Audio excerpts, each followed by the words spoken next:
kaltaklangan bolalarni olib keladida oldingizga. Kaltaklangan bolalar bular qo'rqoq bolalar. Lekin nima uchun kaltak yeding desam, dars qilmoqchi edim, men dars qila olmay qoldim, fanlarim pasayib ketdi. Bolani diqqati buzilgan bo'lsa, bola qanaqa qilib dars qiladi? Uni o'sha diqqatini tartibga keltirmaydimi ota-ona? Diqqatini buzilganligini inobatga olmaydimi?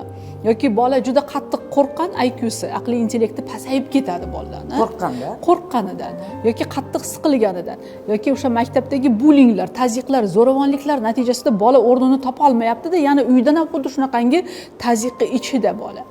Uni kaltaklab, urib, qattiq gapirib, baqirib tarbiya qilib bo'lmaydi. Demak, biz bu jarayonlarni bunda o'rganishimiz kerak. Bola bu shaxs, avvalambor bu individual, o'ziga xos va u hech kimning bolasiga o'xshashga majbur emas.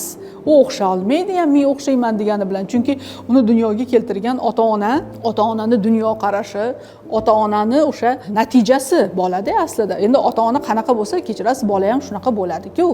Ya'ni biz o'zimizni o'sha tuqqan bolamizdan qo'shnini bolasini tarbiyasini talab qila olmaymiz. Qo'shnini bolasini salohiyatini talab qila olmaymiz. Haqqimiz yo'q talab qilishga. Demak, biz farzandlarga individual yondashishni o'rganishimiz kerak.